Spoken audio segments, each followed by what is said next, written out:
आज हम पढ़ेंगे 2019 का, दिसंबर 2019 का क्वेश्चन नंबर 51 से स्टार्ट करेंगे हम लोग। आज 50 क्वेश्चन हम लोग पढ़ चुके हैं दिसंबर 2019 का, 51 से हम पढ़ना शुरू करेंगे आज। पहला क्वेश्चन है, अंधेरे में कविता से संबंधित कौन सी टिप्पणियां रामविलास शर्मा की हैं? कौन सी रामविलास शर्मा की हैं?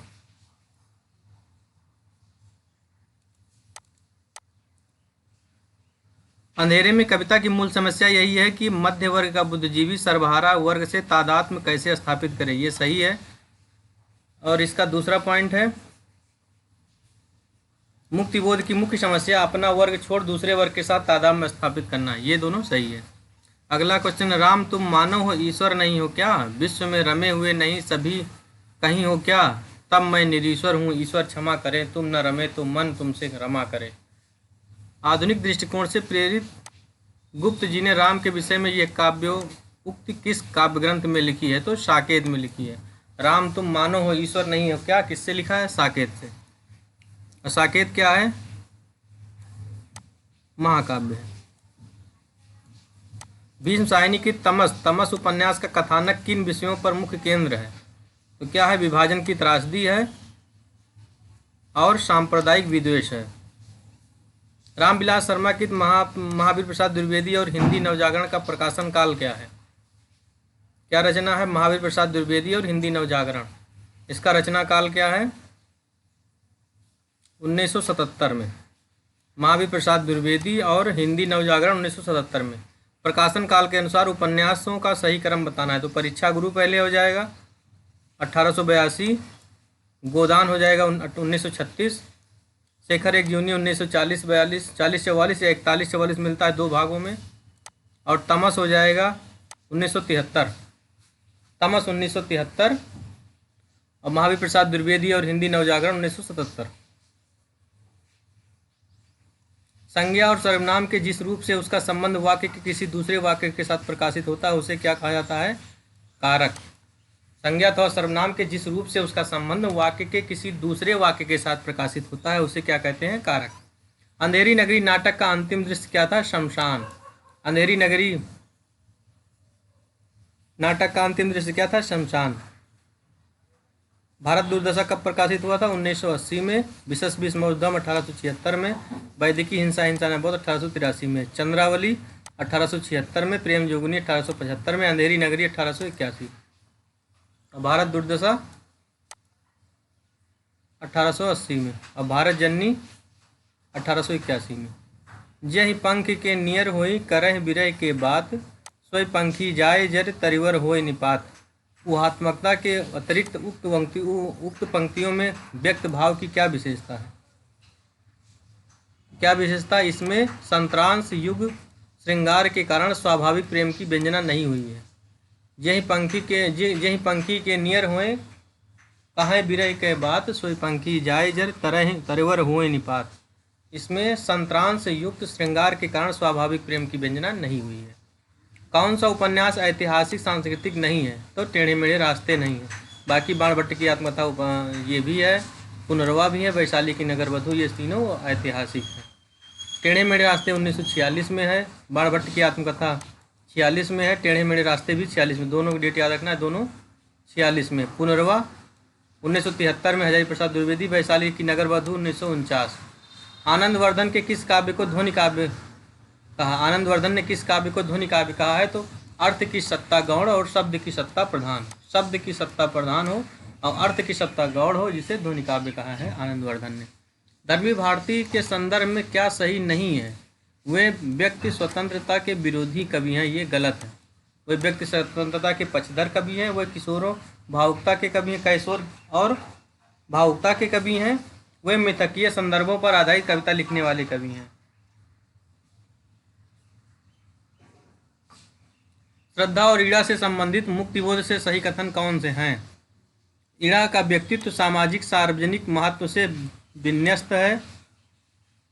ईड़ा के पास कोई अपना सार्वजनिक जीवन नहीं है, ये दोनों सही है। ईड़ा का व्यक्तित्व सामाजिक सार्वजनिक महत्व से विन्यस्त है, यह श्रद्धा का कोई अपना सार्वजनिक जीवन नहीं है, दोनों सही है। फोर्ट विलियम कॉलेज के हिंदुस्तानी के प्रथम प्रोफेसर कौन थे? तो गिलक्राइस्ट।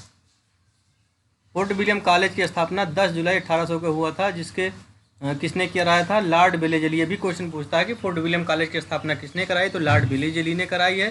प्रथम प्रोफेसर कौन थे? तो जॉन गिलक्राइस्ट थे। निम्नलिखित में से व्यंग रचनाएं कौन सी हैं? व्यंग रचनाएं कौन सी हैं?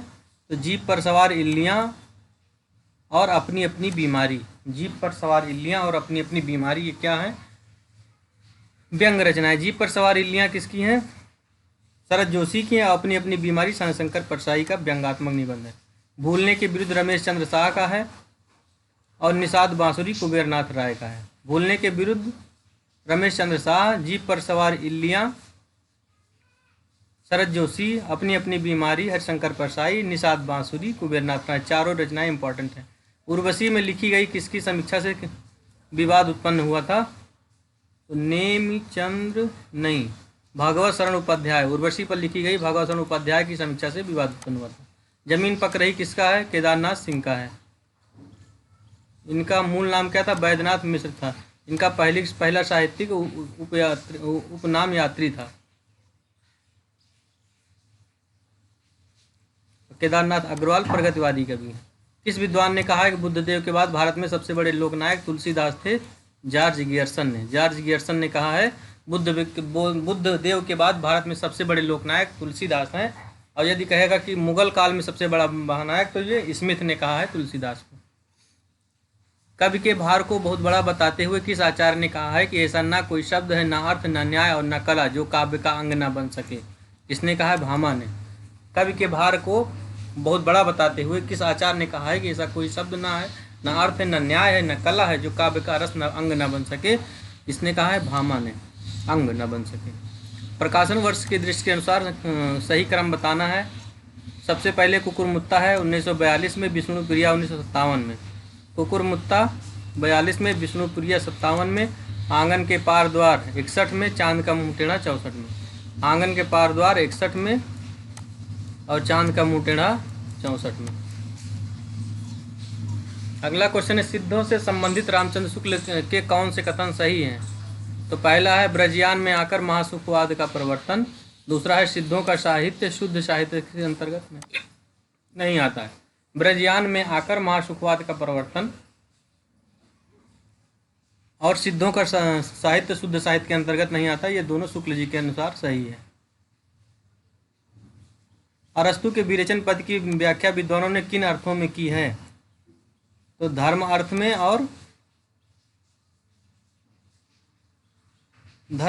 और कला परक में।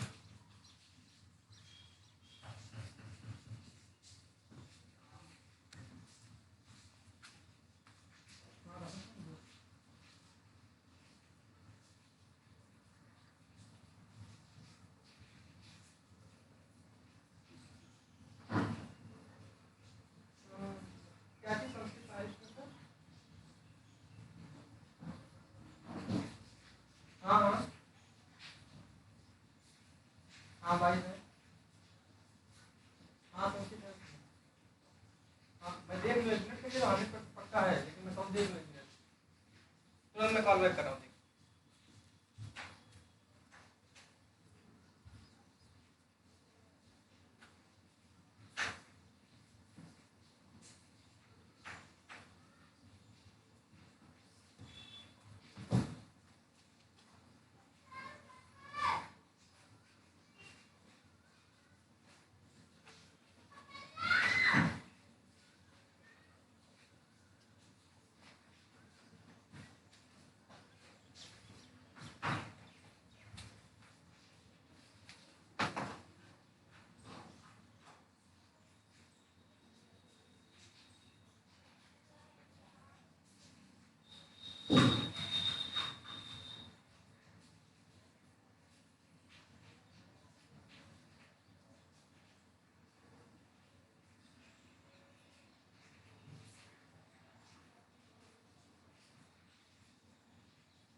तो अरस्तु के विरेचन, सॉरी 1 मिनट लेट हो गया।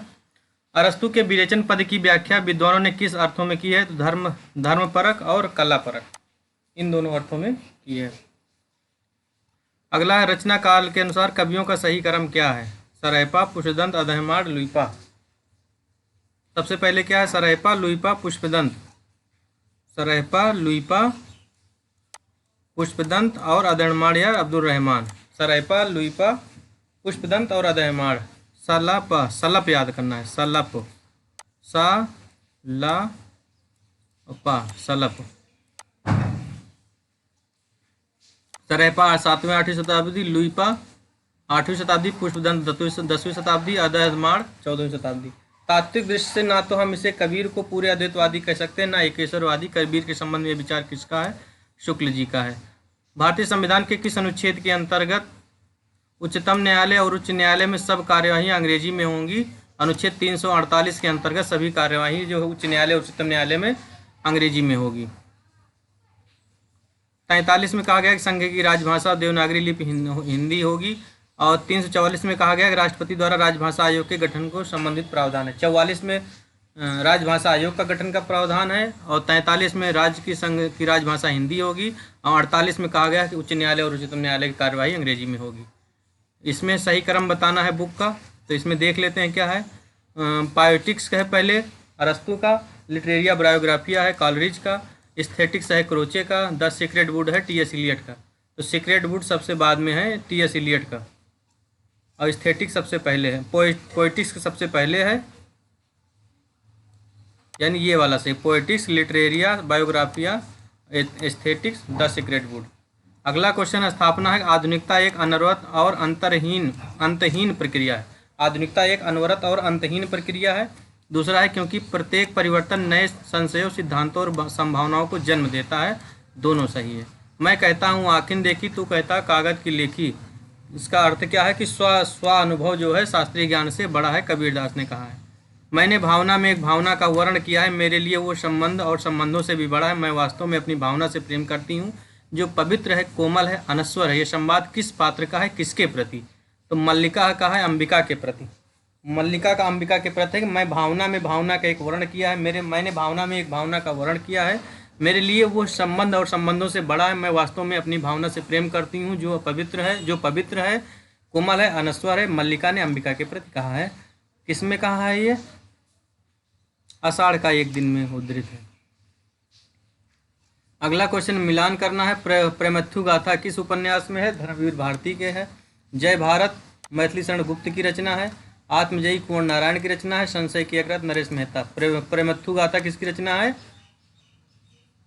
प्रेमथु गाथा धर्मवीर भारती की।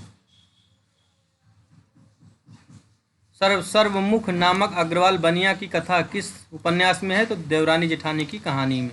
किसकी है? पंडित गौरी दत्त। सर्वमुख नामक अग्रवाल बनिया की कहानी देवरानी जेठानी की कहानी में है।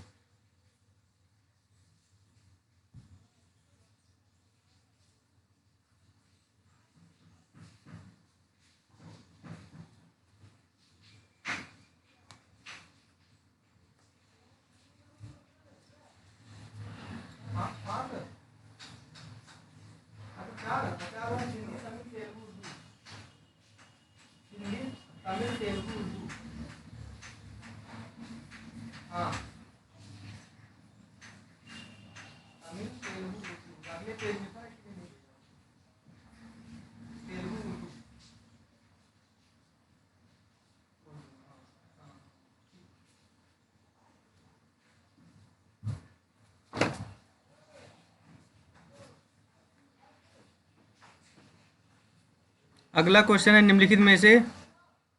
निम्नलिखित विदेशी परिवेश पर कौन सा उपन्यास नहीं है? तो कौन सा नहीं है?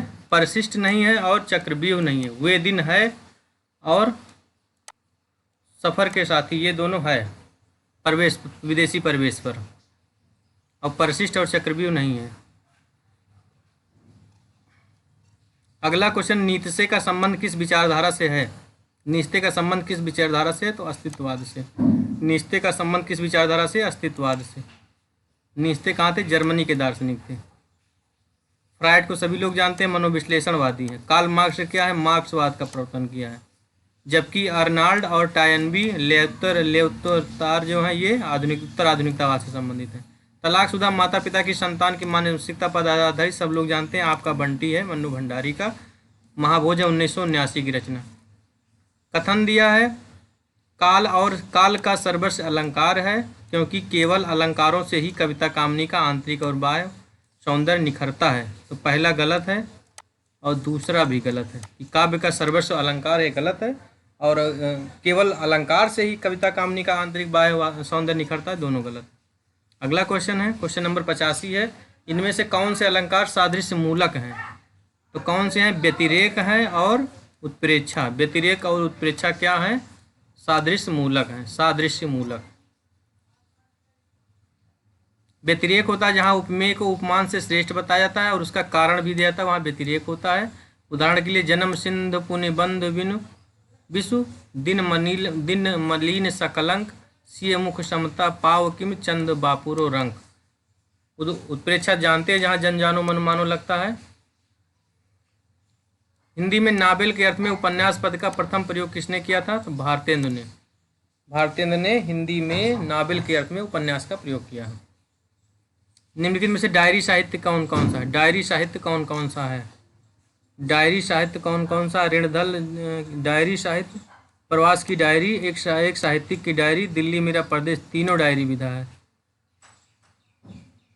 केवल ऋण जलधन नहीं है, बाकी प्रवास की डायरी, एक साहित्यिक की डायरी और दिल्ली मेरा प्रदेश, तीनों साहित्यिक विधा डायरी। देखिए ये भी याद करना है, प्रवासी की डायरी 1971 में हरिवंश राय बच्चन की है। एक साहित्यिक की डायरी 1776 में गजानन माधव बुक्तिबोध का है।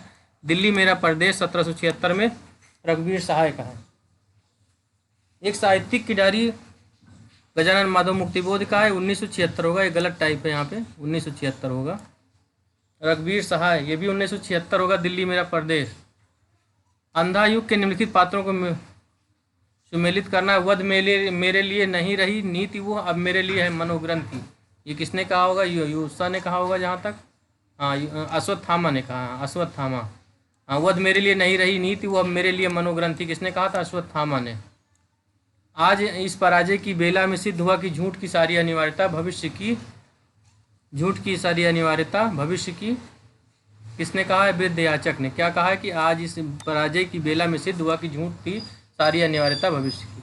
अंतिम पंडित में दोनों जर्जर करते हैं, पक्ष चाहे सत्य का हो अथवा असत्य का। अंतिम पंडित में दोनों जर्जर करते हैं, चाहे पक्ष हो सत्य का चाहे असत्य का। ये किसने कहा? यूसु ने। गूंगों के सिवा आज कौन बोलेगा मेरी जय, किसने कहा है? धृतराष्ट्र ने।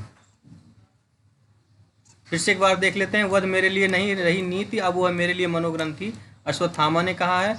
आज इस पराजय की बेला में सिद्ध हुआ झूठ की सारी अनिवार्यता भविष्य की, विद्याचक ने कहा है। अंतिम पंडित में दोनों जर्जर करते हैं, चाहे पक्ष सत्य का हो चाहे असत्य का, यूसु कहता है। गूंगों के सिवा आज मेरी कौन जय बोलेगा, धृतराष्ट्र कहते हैं। क्वेश्चन नंबर 89, सिद्ध हेमचंद शब्दानुशासन किस तरह का ग्रंथ है? तो व्याकरणिक ग्रंथ है। सिद्ध हेमचंद शब्दानुशासन हेमचंद द्वारा लिखा गया है। उर्वशी के तृतीय अंक के आधार पर कौन सा कथन सही है? तो शक्तिशाली और दुर्दश पुरुष भी सुंदरियों के कटाक्ष से आहत हो जाते हैं। शक्तिशाली और दुर्दर्श पुरुष भी सुंदरियों के कटाक्ष से आहत हो जाते हैं, सही है। और उर्वशी कहती है ये देव भाव भ्रांति है, ये दोनों सही है। आगे पैसेज है, पैसेज में तो सिर्फ हम पढ़ दे रहे हैं क्योंकि पैसेज तो हमें पढ़ के ही अच्छे से अलग देखना पड़ेगा।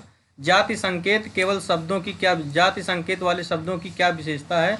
तो तत्व निरूपण में अधिक उपयोगी। बड़ा अत्याचार हो रहा है, वहाँ बड़ा अत्याचार हो रहा है, इस वाक्य का विशेषता क्या है? कि कोई अस्पष्ट भाव का संकेत होना। वहाँ बड़ा अत्याचार हो रहा है, क्या है? वह कई अस्पष्ट भावों का संकेत हो रहा है कि वहाँ बड़ा अत्याचार हो रहा है। कविता में विशेष रूप से व्यापार सूचक शब्दों का प्रयोग अधिक होता है, अधिक क्यों होता है? कविता में विशेष व्यापार सूचक शब्दों का प्रयोग अधिक क्यों होता है? क्योंकि कविता का अभिप्रेत भावना को मूर्त रूप देना होता है, मूर्त रूप। अगला क्वेश्चन है, निम्नलिखित में से कौन सत्य नहीं है? तो वध, भीषण यंत्रणा, स्त्री पुरुष बच्चों पर निष्ठुर प्रहार, क्षौभिक दृश्य कविता में त्याज्य है, ये गलत है। निम्नलिखित में से कौन सा कथन सही नहीं है? तो व्यापक अर्थ में संकेतक शब्द मर्मस्मर्मी व्यवहारों के चित्रण में सर्वाधिक सक्षम है, गलत है। अगला को देना है पैराग्राफ, उपयुक्त में से कौन सा पंडित मूल्यों को ठीक ठीक जानकारी देने हो तो सही है, जिज्ञासु करता है। तो क्या है, समाज के निचले स्तरों के लोगों के प्रति घृणा की संगति खोज सका है। समाज के निचले स्तर के लोगों के प्रति घृणा की संगति खोज सका है। अगला क्वेश्चन है, उपयुक्त संदर्भों के में हमारे देश के सहृदय की 200 वर्ष पूर्व क्या स्थिति थी? तो क्या थी? उसका कर्म फल प्राप्ति की असंभव भाविता और पुनर्जन्म में दृढ़ विश्वास था। उपयुक्त संदर्भ में हमारी पुरानी मान्यताओं में क्या बदलाव के क्या कारण है? तो आधुनिक शिक्षा की मानवतावादी दृष्टिकोण का विशेष प्रचार। उपयुक्त संदर्भ में कौन सा कथन सही है? नवीन मूल्यों की स्थापना पुराने बचे संस्कारों के साथ नए अनुभवों को मिलाकर की जाती है। उपयुक्त संदर्भ में कौन सा कथन सही है? सभी भावों के मूलों में पुराने संस्कार और नए अनुभव होते हैं। इस तरह हमने 100 क्वेश्चन देख लिया दिसंबर 2019 का। Thank you.